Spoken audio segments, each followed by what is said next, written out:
I don't know if, like me, you're becoming increasingly sceptical of the climate change agenda.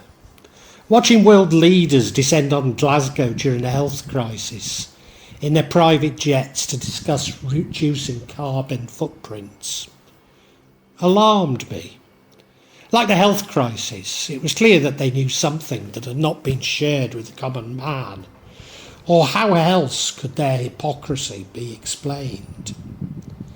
Let me be clear, my religious beliefs incorporate animism, and therefore a massive concern for the environment. But the climate change industry seems dislocated from the environment. So what should I believe? The climate change agenda actually taps into genuine human concern for the environment. But is this really manipulation, as the health agenda increasingly appears to have been? And my Islam is also derived from a Neo-Platonist philosophy, even non-dualist. Could it be that these ancient beliefs actually tell us more about the climate and the climate change agenda than materialist science? Could Al-Kindi's theory of solar rays actually be more than an interesting diversion? Well, in this vlog I propose to tease out exactly these issues. I only do so to provide an alternative narrative. Not a narrative which I believe is the only narrative. I will not superglue my ear to the road, nor call on governments to curtail your human rights to support these narratives. Simply share them in the interest of pluralism. Let me be clear, I'm also not denying climate change. Of course the climate is changing. It always has and always will do.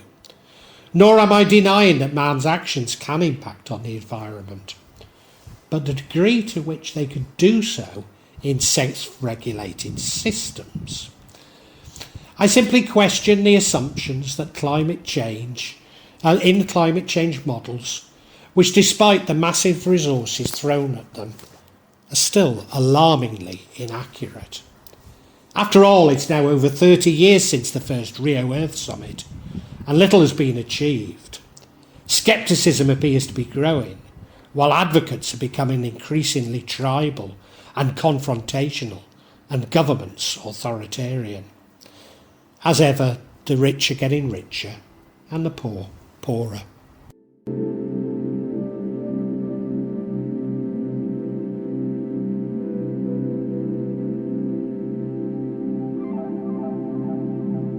Now, I've already introduced two concepts from animism related to the environment.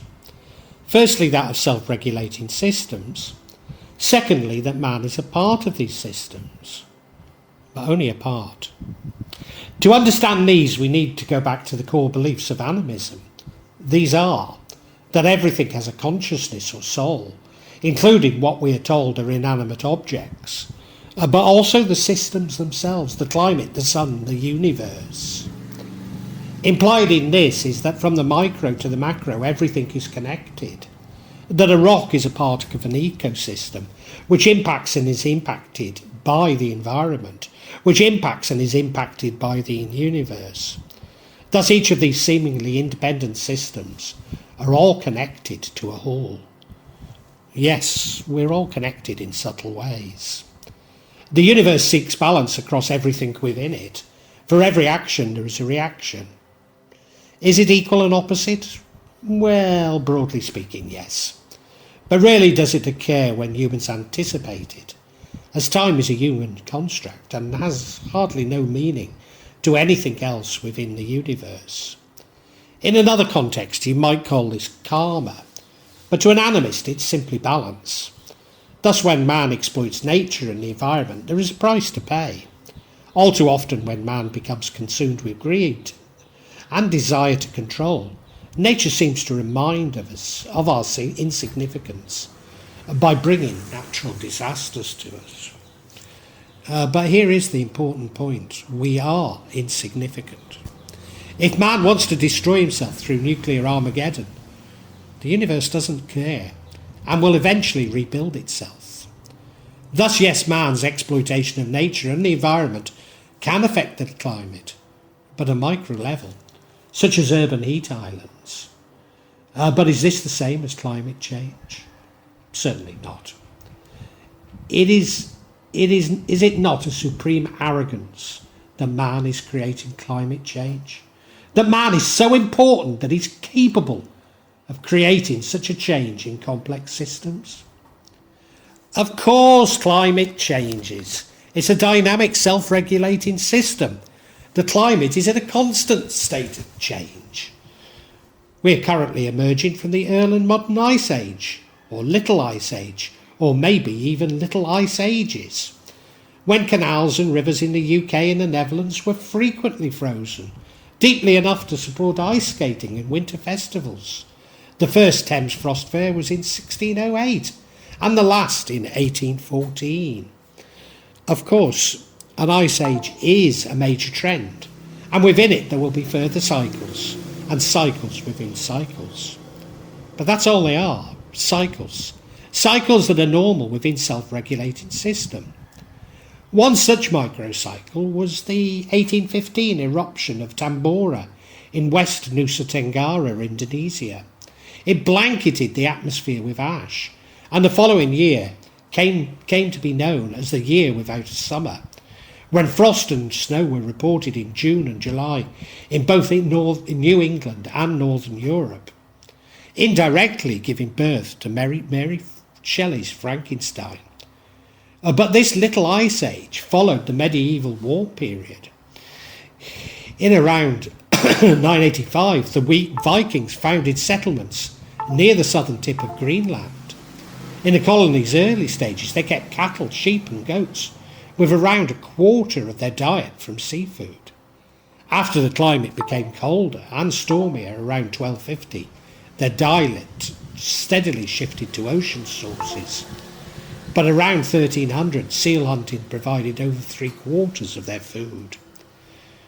This was a period of high temperatures that we are nowhere near today. Such systems and complexity of cycles and cycles within cycles within cycles gave rise to chaos theory as man attempts to comprehend that which is beyond his control. But isn't it man's belief that he controls which is at the root of the problem? Thus I'm not arguing in favour of unbridled laissez-faire capitalism, that we can exploit the environment without consequences, as it is self-regulating, which it is, but in the long run. Nor am I in favour of the curtailment of human rights in the name of the environment. Indeed, both strategies seem only to favour the rich, and are more a part of the trend for the rich to get richer and the poor to get poorer, if left unchecked, than anything to do with climate change.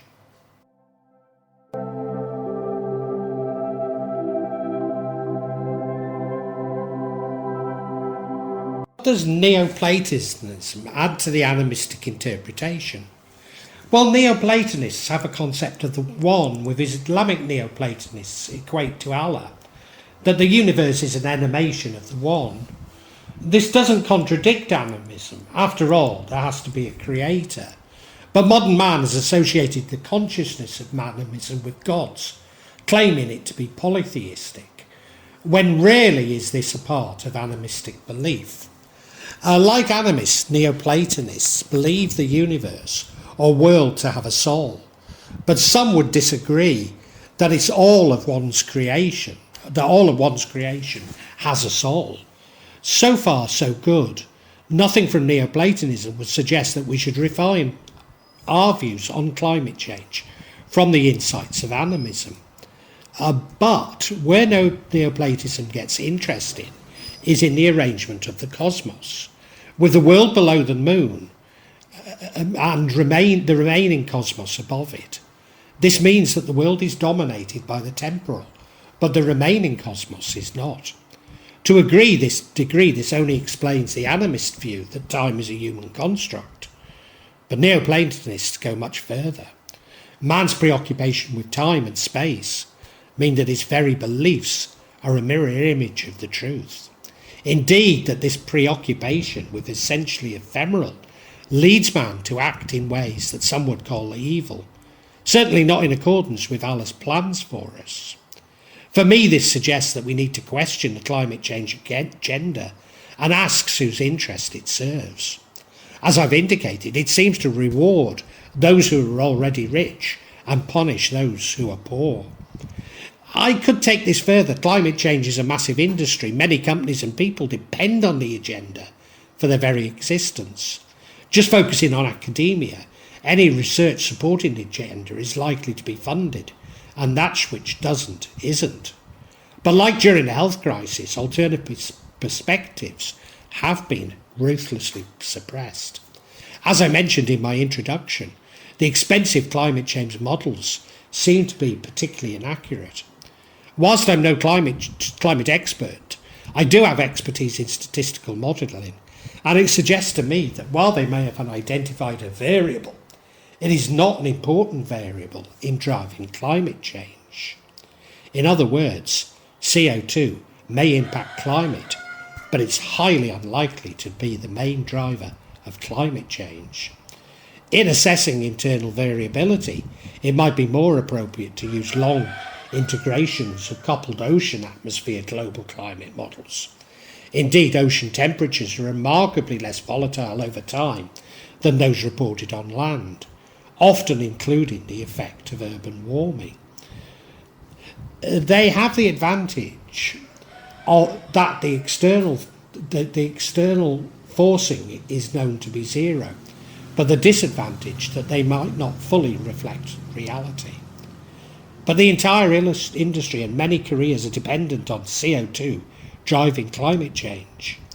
I need to emphasise, I'm not denying climate change, nor that man impacts on climate change. But I'm sceptical that we have discovered the correct drivers, not least as these may be natural, i.e. self-balancing systems. Perhaps we should also be sceptical of governments at every level. After all, the climate change agenda appears to give governments a justification to control their citizens, rather than the obverse, which after all is a democratic principle. There's no need to jump to sea theories to see why this occurs. Max Weber pointed to the natural tendency of bureaucracies to survive and grow.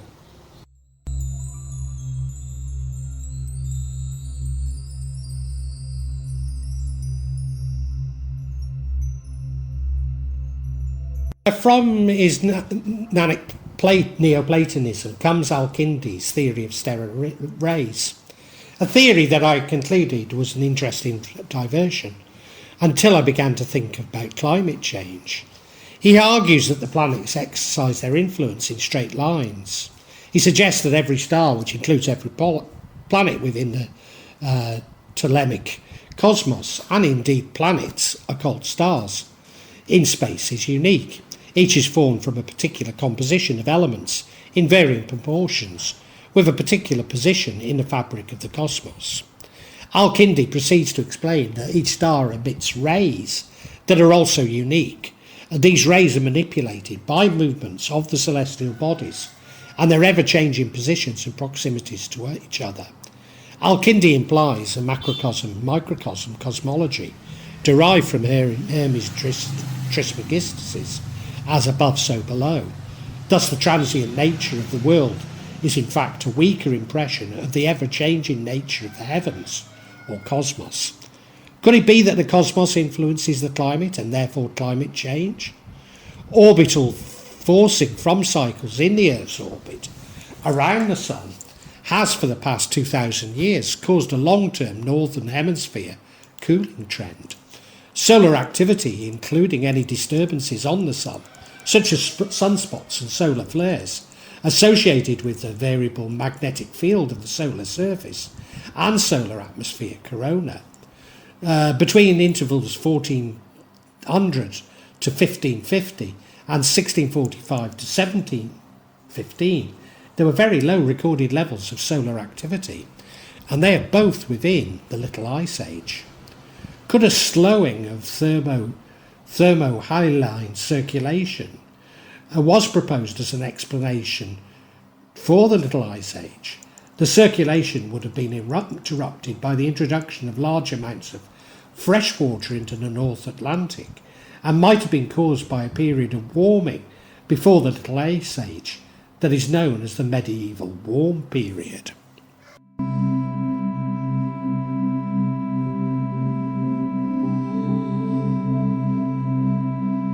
Let me conclude with some observations from my personal experience. In 1992, I was working at the University of Leicester. I was contacted by a Rhodesian man who seemed quite nice, but I never fully trusted. In fact, I suspected him to be working for the South African security. He spotted the importance of the Earth Summit in Rio, and to my shock, he attended. At the time, I had no idea why, but now it would seem to have been a fundamental moment in developing a trajectory for the world. Shortly after this, I moved to a major international business school, where I developed specialisms in seemingly unconnected areas, these being local economics and writing strategic plans. Not unconnected when most of my work involved writing strategic plans for local economic actors. Despite having to mention Agenda 21, which came from out of Rio, in these plans, I never really understood how to integrate these within local economic development. Yes, the green economy could support local economies, but overall it seemed more likely to destroy local economies, especially those I worked for. In short, it seemed more about wealth distribution to the already rich than improving the environment. After leaving academia, I continued to work in similar areas, but as the government consolidated power, I moved from the local to the area to the regional. Environmental issues were becoming more important. And whilst no sceptic, I still couldn't intellectually square them with economic development. I guess my concern was that there would be more losers than winners, but accepted that if experts were telling us that we must change to save the planet, then some loss of prosperity might be necessary. When I arrived in Indonesia, I was encouraged by fellow Brits to familiarise myself with the green agenda, which I did. If becoming a convert was important to me finding work, then I was happy to convert. After all, the weight of academic evidence was now well and truly behind the agenda. I actually became an expert on the implementation of Agenda 21 through carbon offsets, in particular the clean development mechanisms from the Kyoto Protocol of 1997. In plain language, the funding available to developing countries through developing programmes to save CO2. But I never did get any work directly from this expertise, but was appalled at the level of cynicism, verging on outright fraud, of anything I became aware of. From what I could see, the programmes I was aware of had little to do with climate change and everything to do with the rich getting richer. I used this expertise to lecture and publish papers at universities around Southeast Asia. I also became involved in selling environmental products and assisting in environmental consultancy. Again, I never made any money, and maybe this colours my perceptions. But yet again, I was dubious about the actual benefit of these products and the projects I came across. In conclusion, I'm most uncertain that CO2 is driving climate change. The few green products and projects actually benefit the environment. If anything, they appear to be a part of the consolidation of power and wealth, which to my mind is harming the environment. Well, they're only my personal views. They are informed from personal experience.